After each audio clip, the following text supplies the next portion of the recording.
에스겔서 40장부터 48장까지가 에스겔 전체의 마지막 큰 단락입니다. 새 성전, 새 이스라엘에 대한 내용이 이 단락에 기록이 되어 있습니다. 이 단락 안에서 본문 설명을 위해서 필요한 부분만 간략히 먼저 확인을 하려고 합니다. 본문은 책갈피 해두시고 40장으로 갑니다. 에스겔 40장. 때는 에스겔이 포로가 된 지 25년, 유다가 망한 지 14년째인 BC 573년입니다. 하나님의 권능이 에스겔에게 임합니다. 환상 중에 에스겔이 이스라엘 땅으로 옮겨집니다. 2절 중간 보십시오. 매우 높은 산이 나옵니다. 이 산은 예루살렘 시온산을 일컫습니다. 성전이 있는 그 예루살렘을 일컫습니다. 거기서 청량줄과 청량자를 가진 놋처럼 빛나는 모양을 한 천사를 만납니다. 5절 보십시오. 이 청량에 사용된 단위는 우리 성경에 척으로 번역이 되어 있는데, 일반적으로 알고 있는 규빗, 일반적인 규빗은, 우리가 알고 있는 규빗은 약 45cm인데 이 규빗보다 조금 더 긴 52.5cm입니다. 편의상 52cm라고 그렇게 생각을 하겠습니다. 40장 5절부터 42장 20절까지를 천천히 넘기면서 한번 보십시오.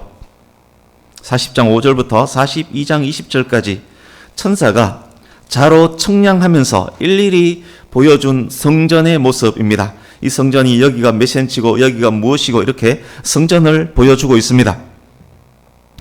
기본적으로는 성막과 솔로몬 성전과 같지만 여러 차이가 있습니다. 지금 보고 있는 이 성전은 에스겔이 환상 속에서만 본 성전이고 실제 하지는 않은 성전입니다. 이제 43장으로 가서 1절에서 5절을 보십시오. 에스겔이 환상 중에 보았던 그 성전으로 하나님께서 임하십니다. 에스겔 10장에서 여호와의 영광이 예루살렘 성전에서 떠나는 모습을 보여주었는데, 떠나셨던 하나님의 영광이 이 성전으로 다시 임하신 것입니다. 하나님께서 들어오시는 경로를 보십시오. 동쪽에서 오십니다. 성전 동문을 통과하십니다. 그리고 성전 안으로 들어가십니다. 에스겔이 보니 하나님의 영광이 성전 안에 가득합니다. 아주 짧게 확인했지만 40장에서 43장 전체 내용은 새 성전에 관한 것입니다. 이제 44장 1절에서 3절을 보십시오. 44장 1절에서 3절. 성전 동쪽 문이 닫혔습니다. 닫힌 이유가 무엇입니까? 여호와께서 동문을 통해서 들어오셨기 때문에 이제 누구도 이 문을 통과할 수가 없습니다. 그래서 문을 닫아둡니다. 왕은 왕이기 때문에 동문으로 올 수 있지만 동문을 통과해서 오는 것이 아니라 다른 문으로 들어와서 안쪽에 위치한 현관까지만 올 수 있습니다. 왕도 다른 문을 통해서 출입해야만 합니다. 그래서 44장에서 46장까지 전체 내용은 새 예배에 대한 규례입니다. 오늘 본문에서 공간적 배경을 많이 차지하는 것이 다시 본문으로 가시면 됩니다. 공간적 배경을 많이 차지하는 것이 8절 중간 부분에 있는 아라바입니다. 아라바는 팔레스타인 지역 남북을 길게 가로지르는 저지대를 일컫습니다. 갈릴리로부터 요단강을 따라 사해로, 그리고 사해에서 남쪽으로 이어지는 저지대가 바로 일반적으로 아라바라고 부릅니다. 뿐만 아닙니다. 성경 몇 곳에서는 사해를 일컬어서 아라바 바다라고 부릅니다. 왜냐하면 아라바 저지대에 있는 바다이기 때문에 사해를 아라바 바다라고 부릅니다. 그래서 본문 속의 아라바는 구체적으로 사해를 일컫습니다. 이제 사해에 대해서 조금 더 알아보겠습니다. 소금바다, 염해라고도 불립니다. 일반 바다의 소금 농도는 35%, 그러니까 1000g 중에 소금의 양이 35g 퍼밀, 3.5%로 생각하셔도 됩니다. 일반 바다의 소금 농도는 35%입니다. 그러나 사해의 염도는 그것의 5배가 되는 200%입니다. 여기는 소금의 농도가 왜 이렇게 높을까요? 일단 사해 주변에 암염, 소금 광물이 많습니다. 또 사해는 요단강으로부터의 물의 유입은 있지만 사해로부터 흘러나가는 곳은 없습니다. 입구는 있지만 출구가 없습니다. 물의 유입만큼 증발해버리는 그런 바다입니다. 소금의 농도가 당연히 높을 수밖에 없습니다. 사해에 사람이 누우면 저절로 둥둥 뜨는 이유도 이 소금 농도로 말미암음입니다. 소금 농도로 말미암아 이곳에는 물고기가 살 수가 없습니다. 수중 생물들도 살 수 없습니다. 요단강을 따라서 물고기가 들어올 수는 있지만 일단 물고기가 들어오면 높은 염도로 인한 삼투압 작용에 의해서 물고기 자기 몸에 있는 수분이 사해로 다 빠져나가 버리고 물고기는 죽고 맙니다. 그래서 이 바다의 이름이 죽은 바다, 죽을 사자 바다해 사해 데드시가 된 것입니다. 보통 바다 옆의 풍경이 어떻습니까? 고기잡이 배가 드나들고 낚시꾼들이 있고 그물을 던지고 그물을 말리고 물고기를 가공하고 상가가 형성되고 사람들이 북적대는 것이 항구 주변, 바닷가 주변의 모습 아닙니까? 그러나 사해 주변에서는 그런 모습을 볼 수가 없습니다. 물고기가 없기 때문에 그런 모습이 있을 수가 없습니다. 죽은 바다에서 먹고 살 수 있는 일이 없기 때문에 동네조차 만들어질 수가 없습니다. 또 하나 더 확인하려고 합니다. 오늘 본문에는 중복되는 단어, 3번 중복되는 단어가 하나 있습니다.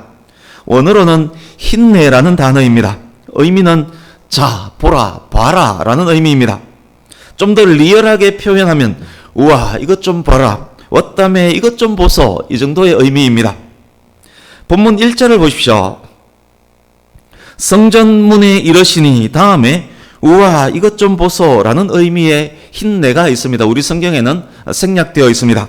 우리 성경에는 번역되어 있지 않습니다. 2절 중간 뒤쪽 바깥 문에 이르시기로 본적의 원어 역시 흰내입니다. 우와 봐라 놀랍다, 그것이 여기에도 쓰여 있습니다. 7절 내가 돌아가니 다음에도 흰내가 있습니다. 우리 성경에 역시 번역되어 있지 않습니다. 에스겔이 다시 돌아가 보니 왔다매 이것 좀 보소, 놀라 자빠질 일이 벌어져 있었습니다. 이것들을 기억하고 이제 본문으로 들어가겠습니다.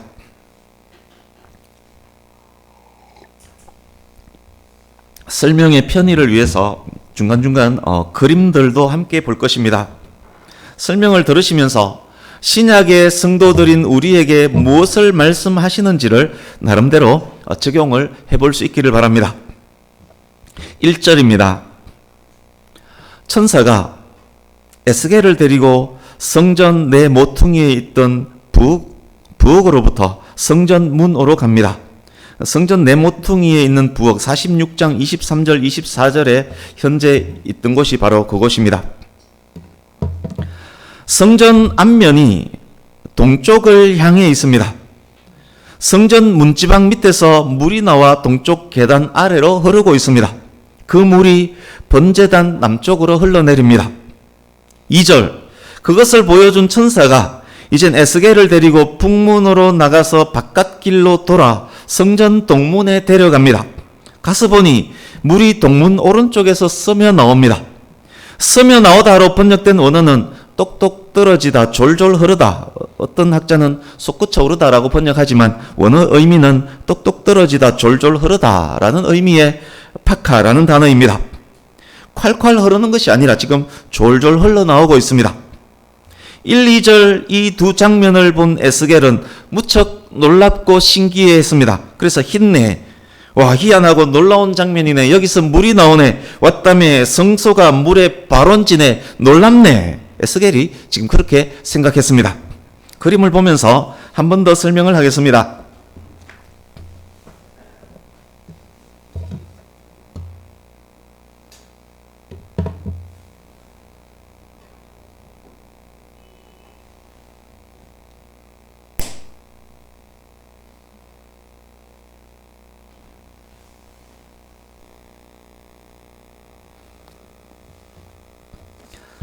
어, 40장에서 46장에 기록된 에스겔이 환상 중에 보았던 성전을 모형화하면 지금 보는 그림과 같습니다.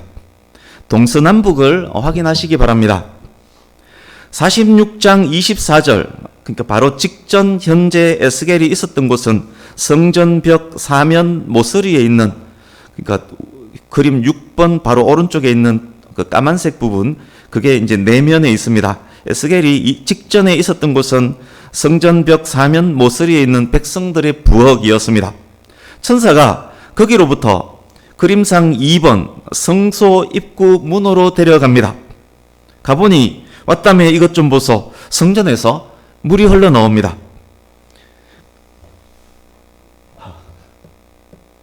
이게 언제 열렸습니까? 물이 성전에서 흘러나옵니다. 그 물이 동쪽을 향한 계단의 오른쪽으로 흘러서, 그러니까 계단 남쪽 부분, 요 계단이 있는데 계단 남쪽 부분으로 흘러서 번제단 남쪽으로 흘러갑니다. 번제단 보이시죠? 3번이 번제단입니다. 번제단 남쪽으로 흘러갑니다. 그 물이 동문으로 흘러나가는데, 흘러나가서 이후 어떻게 되는지 보고 싶습니다. 그렇지만 동문으로는 나갈 수 없습니다. 왜 못 나갑니까? 아까 문이 닫혔더라라고 말씀을 드렸죠. 하나님의 영광이 성전에 임하실 때 그 문으로, 동문으로 오셨기 때문에 그 문은 닫혀 있습니다. 그래서 북문을 통해서 돌아 파란색 화살표 방향으로 돌아서 동문 밖으로 나갑니다. 가서 보니 동문의 오른쪽, 즉 동문 남쪽 부분에서 물이 졸졸 흘러나옵니다. 왔다며 놀랍고 놀랍습니다. 물이 흘러나오는 이 장면을 평면도로 한 번 더 확인해 보겠습니다.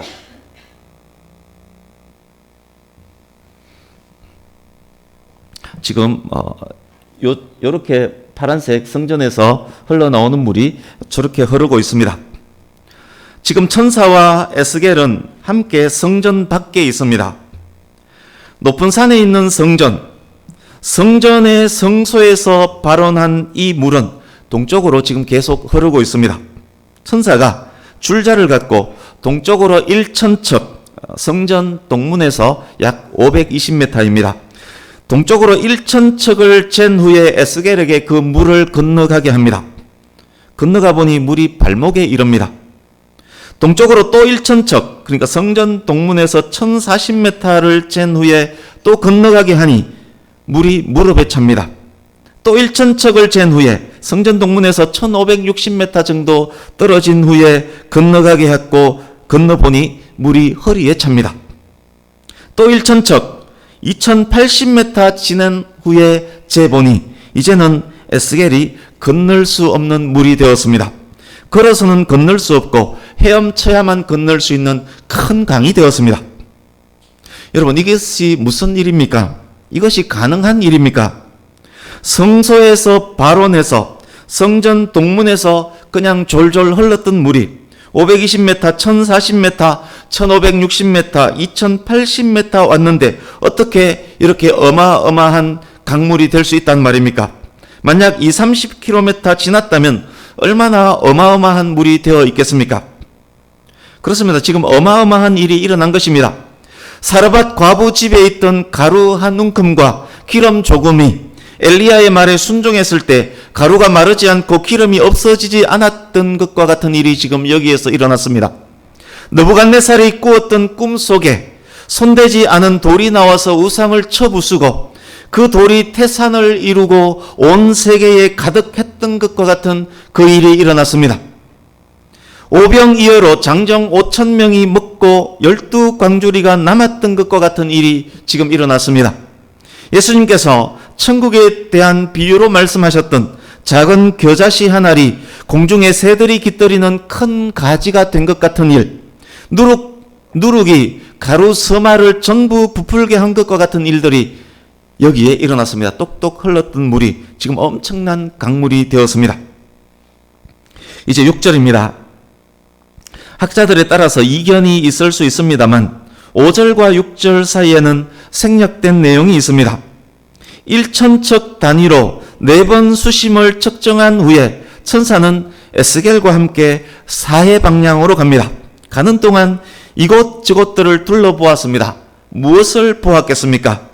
이제 지도를 하나 보겠습니다.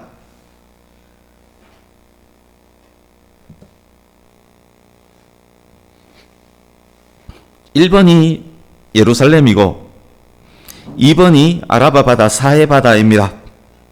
예루살렘과 사해 사이에 남북으로 길게 펼쳐진 광야가 유다 광야, 예수님께서 마귀에게 40일간 시험 받았던 것으로 추정되는 유다 광야입니다. 1번 예루살렘 성전에서 동쪽으로 지금 물이 흘러가고 있습니다. 예루살렘 성전에서 사해 바다까지 직선 거리는 약 25km 정도 됩니다. 3번, 4번 바닷가가 조금 후에 확인하게 될 엔게디와 에네글라임입니다. 이제 유다 광야 사진을 한번 보여드리겠습니다.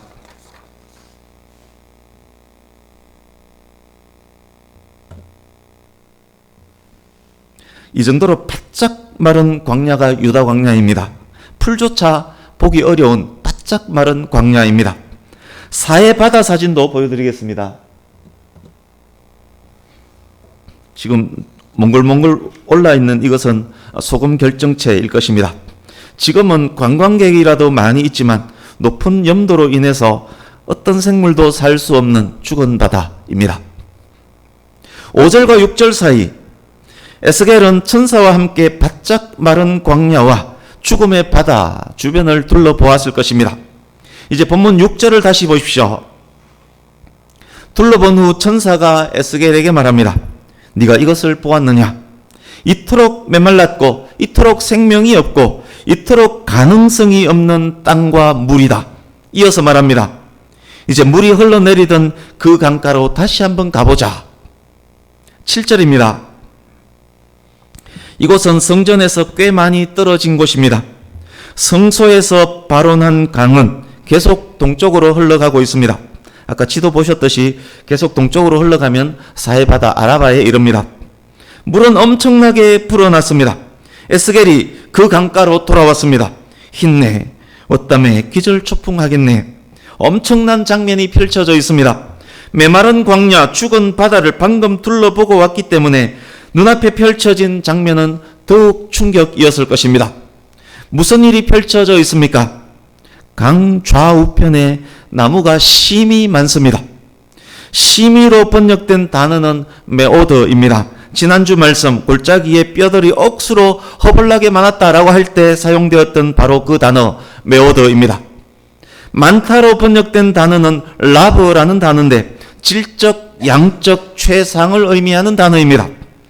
강 좌우편 나무는 12절 보시면 열매 맺는 나무 유실수입니다. 강가에 억수로 좋은 나무가 억수로 많은데 그 나무에는 억수로 좋은 열매가 주렁주렁 열려 있습니다. 이 말씀드렸던 장면들을 그림으로 한 번 더 확인해 보겠습니다. 대충 이런 이미지일 것입니다. 자, 성전 동문에서 물이 흘러나옵니다. 갈수록 수심이 깊어집니다. 가보니 강가 좌우에 나무가 있고 물고기가 막 뛰어놀고 있습니다. 광야가 또 사해바다에 이런 물이 이렇게 바뀌어져 있습니다. 그래서 아마 이런 모습으로 창일해 있었을 것입니다. 이제 이 PPT는 끄겠습니다. 그림들은 잘 기억하시기 바랍니다. 힘내, 어땀에 놀라 자빠질 일이 아닙니까? 유다 광야, 사해 인근에서 있을 수 없는 일들, 상상도 못했던 일들이 지금 여기에서 일어났습니다. 이제 8절에서 12절입니다. 천사가 에스겔에게 했던 말의 기록입니다. 한 절씩 짧게 확인하겠습니다. 8절. 이 물이 동쪽으로 계속 흘러 아라바 계곡을 거쳐 사해에 이를 것이다. 이 물로 말미암아 바다의 물이 살아나리라. 성소에서 나온 물이 바다를 덮을 것이라고 합니다. 이 물로 말미암아 사해가 살아날 것이라고 합니다. 9절. 반복 강조합니다. 이 물로 말미암아 모든 생물들이 번성할 것이고 이 물로 말미암아 사해가 되살아날 것입니다. 이 물이 흐르는 곳이 어디든 그곳에 있는 것들은 살아날 것입니다. 10절. 이 강가에 어부가 쓸 것이니, 쓸 것이니로 번역된 단어는 머무르다, 지탱하다라는 의미의 단어입니다. 이 말씀은 어부 몇 명이 바닷가에 서서 고기를 잡고 있는 장면에 대한 묘사가 아닙니다. 많은 어부들이 그곳에 정착해서 살고 있는 모습에 대한 설명입니다. 사해바닷가 엔게디에서부터 에네글라임에 이르기까지 이런 일들이 일어날 것입니다. 생명력 풍성한 바다로 바뀌었기 때문에 당연한 일입니다. 사해가 큰 바다, 지중해처럼 바뀔 것이기 때문에 당연한 일입니다. 이제 그 땅은 어부들이 그물을 말리고 그물을 싣고 고기잡이 배가 드나들고 상권이 형성되는 살아있는 바닷가가 될 것입니다. 11절, 그 진펄과 개펄은 되살아나지 못하고 소금 땅이 될 것이며, 진펄로 번역된 원어는 늪이나 습지를 의미하는 단어입니다. 개펄이란 번역은 잘못되었습니다. 개펄이 무엇입니까? 밀물, 썰물에 따라 드러났다가 물에 잠겼다가 하는 땅이 바로 개펄 아닙니까? 바다의 일부가 개펄입니다. 그러나 개펄로 번역된 원어는 물웅덩이를 의미하는 단어입니다. 바다와는 상관없는 땅, 사해와는 독립된 땅입니다. 만약 성소에서 흘러나온 엄청난 물로 말미암아 사해 주변 소금까지 없어진다면 어떻게 되겠습니까? 소금은 생필품 아닙니까? 또한 소금은 하나님께 드리는 제사에도 사용되지 않았습니까? 성소에서 발원한 물로 바다가 살고 광야가 살지라도 소금이 없어진다면 안 되지 않겠습니까? 그래서 11절은 이런 말씀입니다. 습지와 물 웅덩이에 있는 염분은 제거되지 않고 그대로 남아있을 것이며, 성소의 물로 말미암은 회복은 완전한 회복이란 말씀입니다. 죽일 것 죽이고 살릴 것 살리고 보존할 것은 보존하는 완전한 회복이 성소의 물로 말미암아 일어난다는 말씀입니다. 이제 12절, 강 좌우에 억수로 좋은 허블나게 많은 나무에는 억수로 좋은 열매들이 맺혀 있습니다. 잎이 시들지 않고 열매가 끊이지 않습니다. 1년 12달 새 열매가 맺힙니다. 이유가 무엇입니까? 그 물이 성소를 통해서 나왔기 때문입니다. 맺힌 열매들의 맛은 어떨까요? 먹을만하고, 이 번역도 수정되어야 합니다. 그냥 먹을만하구나 그런 열매가 아닙니다. 먹을만하고로 번역된 단어는 아주 맛있는 음식이나 진미에 사용된 단어입니다. 그 열매의 맛은 억수로 좋습니다. 억수로 좋은 나무에 열리는 억수로 좋은 열매는 맛이 억수로 좋은 것 당연하지 않겠습니까? 그것뿐입니까? 그 잎사귀는 치료하는 약재가 됩니다. 결국 유다 광야와 사해바다가 어떻게 바뀌었습니까? 그곳에서 사는 사람들이 지금 무엇을 누리고 있습니까? 바다가 살아났습니다. 풍성한 수확이 있습니다. 사철 시들지 않는 나무가 있습니다. 사철 열매가 맺히고 그 열매는 맛도 모양도 최상입니다. 잎사귀는 좋은 약재가 됩니다. 굶주리지 않고 가난하지 않고 병들지 않고 살 수 있는 곳으로 바뀌었단 말입니다. 그 삶이 대를 이어갈 곳이 되었다는 그런 의미입니다. 이제 정리하면서 마무리해 가겠습니다. 본문에서 나누고 설명해야 될 내용 굉장히 많지만 최대한 압축하겠습니다. 말씀을 들으시면서 나름대로 오늘날 성도들에게 스스로 적용했던 그것들을 기억하면서 들을 수 있기를 바랍니다. 에스겔 47장 8장은 40장 48장 이 단락의 절정부입니다.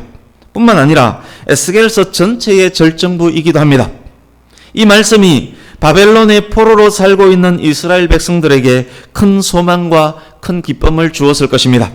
또한 이 말씀은 신약의 모든 성도들에게도 큰 소망과 기쁨을 줍니다. 고난과 고통 중에서도 신앙을 지키고 있는 많은 성도들에게 큰 위안과 힘이 됩니다. 신약의 모든 성도들은 본향 천국을 향하는 나그네의 삶을 살아가는 사람들이기 때문에 더욱 그러합니다. 두 번째, 에스겔이 보았던 본문 속 환상은 에스겔서 마지막 부분과도 밀접합니다. 우리 48장 35절을 보십시오. 에스겔서 마지막 장절. 그 성읍의 이름은 여호와 삼마라 하리라. 여호와 삼마의 의미는 여호와께서 거기 계신다라는 의미입니다. 환상 속 물이 생명수인 이유가 무엇입니까? 그 물이 성소를 통해서 나왔기 때문입니다. 성소를 통하여 나온 물이 생명수인 이유가 무엇입니까? 성소에, 거기에 여호와께서 계시기 때문입니다. 여호와 산마로 말미암아 그 물은 생명수가 된 것입니다. 오직 여호와께서 생명의 근원, 복의 근원인 것입니다. 세 번째, 오늘 본문은 성경 전체의 큰 역사를 아우르는 말씀입니다. 본문 표시해 두시고 창세기 2장으로 잠깐 가보겠습니다. 창세기 2장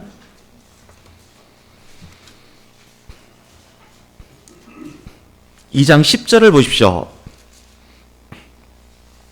한 강이 에덴에서 흘러나와서 동산을 적시고 그 강이 지구 전체 강들의 근원이 됩니다.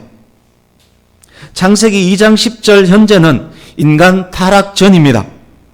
하나님께서 사람과 함께 하시면서 거닐었던 곳 에덴입니다. 그 에덴에서 발원한 물이 생명의 근원이 되고 있습니다. 2장 9절도 보십시오. 여기에 먹기에 좋은 나무가 있습니다. 먹기에로 번역된 원어가 오늘 본문에 나왔던 먹을만하고로 번역된 마칼과 같습니다. 창세기 1장 21절 보십시오. 번성하여라는 단어가 있습니다. 모든 생물이란 단어도 있습니다. 에스겔 47장 9절에 번성하는 모든 생물과 정확히 같은 단어입니다. 이게 무슨 말씀입니까? 오늘 본문을 통해서 에덴 낙원을 보여주고 있다는 말씀입니다. 오늘 본문을 통해서 바벨론 포로에서의 귀환을 보여줄 뿐만 아니라 궁극적으로 에덴어로의 완전한 회복을 보여주고 있다는 그런 말씀입니다. 그 완전한 회복이 언제 이루어질까요? 여호와 삼마 하나님께서 계신 그곳으로 하나님의 백성들이 온전히 들어가는 그때는 언제입니까? 우리 요한계시록 22장 1, 2절을 같이 읽습니다. 주보에 있습니다. 주보 오른쪽 하단 요한계시록 22장 1, 2절 같이 읽습니다. 시작. 또 그가 수정같이 맑은 생명수의 강을 내게 보이니 하나님과 및 어린 양의 보좌로부터 나와서 길 가운데로 흐르더라. 강 좌우에 생명나무가 있어 12가지 열매를 맺되 달마다 그 열매를 맺고 그 나무 잎사귀들은 만국을 치료하기 위하여 있더라. 아멘. 오늘 본문과 정확히 연결되고 있지 않습니까? 에덴어로의 완전한 회복은 예수님 다시 오시는 그때에 있을 것입니다. 하나님께서 예루살렘 성전으로 다시 돌아오실 때 생수의 강이 성전에서 흘러나왔던 것처럼 예수님께서 이 땅으로 다시 오시는 그때에 에덴어로의 회복이 있을 것입니다. 하나님의 백성들은 영원한 하나님께서 계시는 그곳에서 배고프지 않고 아프지 않고 영원히 살게 되는 것입니다. 그렇습니다. 그러기에 오늘 본문은 성경의 시작과 끝, 창세기와 요한계시록을 연결짓는 인류 역사 전체를 아우르는 귀한 말씀인 것입니다. 주부에 있는 계시록 22장 1, 2절을 다시 자세히 보십시오. 이 말씀이 오늘 본문과 연결되어 있기 때문에 이 말씀은 또한 오늘 본문의 주석이기도 합니다. 수정같이 맑은 생명수 강을 내게 보이니 하나님과 어린 양의 보좌로부터 나와서 길 가운데로 흐르더라. 무슨 말씀입니까? 오늘 말씀 속 생명수 강은 어린 양 예수 그리스도의 보좌를 통해서 흘러나온다는 말입니다. 그 물은 어린 양 예수께서 대속의 죽음을 죽으셨던 십자가 제단을 지나서 흐릅니다. 이 생명수가 예수님의 보혈이란 말씀이기도 합니다. 예수님께서 요한복음 4장 14절에서 말씀하셨습니다. 내가 주는 물을 마시는 자는 영원히 목마르지 아니하리니 내가 주는 물은 그 속에서 영생하도록 솟아나는 샘물이 되리라. 예수님이 생수의 근원입니다. 예수님의 대속하심을 믿을 때 유다 광야 사해와 같이 희망 없는 죄인들이 생명을 얻습니다. 하나님께서 함께 하심의 복을 누립니다. 배고프지 않고 아프지 않고 눈물 없는 곳에서 영원히 살게 됩니다. 저와 여러분이 바로 그 실제 예들 아닙니까? 바짝 마른 광야, 죽은 바다와 같았던 우리, 희망도 꿈도 소망도 없었던 우리가, 죄로 인해서 죽어 마땅했던 우리가 예수님을 믿음으로 새 생명을 얻게 되지 않았습니까? 놀랍고 놀라운 일 아닙니까? 그렇습니다. 생수의 강은 오직 하나님 아버지와 성자 예수님으로부터 발원합니다. 다른 생명의 원천은 없습니다. 또 있습니다. 본문 생수의 강은 성령님을 의미합니다. 삼위일체의 하나님이시기 때문에 당연합니다. 요한복음 7장 37절에서 39절 그곳에서 예수님께서 말씀합니다. 누구든지 목마르거든 내게로 와서 마시라. 나를 믿는 자는 성경에서 이름과 같이 그 배에서 생수의 강이 흘러나오리라 하시니 이는 그를 믿는 자들이 받을 성령을 가리켜 말씀하신 것이라. 사도행전 1장 8절에서 예수님께서 말씀합니다. 오직 성령이 너희에게 임하시면 너희가 권능을 받고 예루살렘과 온 유대와 사마리아와 땅 끝까지 이르러 내 증인이 되리라. 그렇습니다. 본문 에스겔이 본 환상은 성령의 권능을 가진 그리스도인들이 예루살렘에서 온 유대로, 온 유대에서 사마리아로, 사마리아에서 땅 끝으로 복음을 들고 가는 과정에 대한 묘사이기도 합니다. 복음 들고 땅 끝을 향해 가는 성도를 통해서 어떤 일이 또 일어나겠습니까? 광야처럼 메말라 있던 사람들, 사해처럼 죽어 있는 사람들, 죄로 인해 죽을 수밖에 없는 사람들이 예수님의 보혈의 공로로 말미암아 살아나는 일이 일어나는 것입니다. 그렇게 복음은 땅 끝을 향해서 예수님 다시 오실 그 날을 향해서 지금도 가고 있는 것입니다. 복음 전파의 과정에 있는 성도 한 사람 한 사람, 그들이 얼마나 복된 사람들입니까?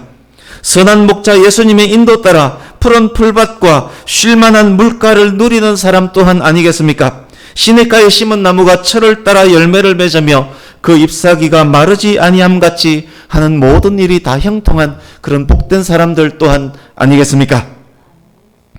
본문에서 가장 중요한 것 하나만 더 말씀드리고 마치겠습니다. 우리가 본문의 의미를 알았다면 우리가 진정으로 바라보면서 추구해야 하는 것이 무엇이겠습니까? 풍성한 바다입니까? 많은 물고기입니까? 고기 잡아서 번 돈입니까? 사철 열리는 맛있는 과일입니까? 치료하는 좋은 약재들입니까? 그 물이 성소를 통하여 나옴이라. 우리가 진정으로 바라보며 소망하며 의지해야 할 곳은 다른 그 무엇도 아닌 여호와 삼마 하나님이 계시는 바로 그곳입니다.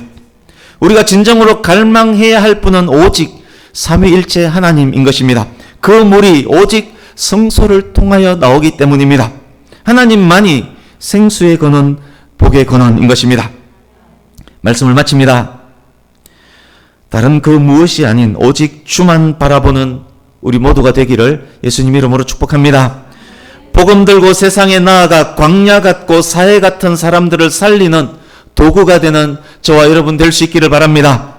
여호와의 율법을 즐거워하여 그 율법을 주야로 묵상함으로 말씀과 기도와 예배로 성령 충만함 받아 시냇가에 심은 나무가 철을 따라 열매를 맺으며 그 잎사귀가 마르지 아니함 같이 모든 일이 형통한 성도가 되셔서 그런 성도로 더욱 죽어가는 영혼들에게 복음을 전하는 이 귀한 생명수 강을 흘러 넘치게 만드는 귀한 도구로 쓰임받는 땅끝을 향해 복음 들고 나가는 복되고 복된 저와 여러분 될 수 있기를 예수님 이름으로 축복합니다. 아멘. 기도하겠습니다.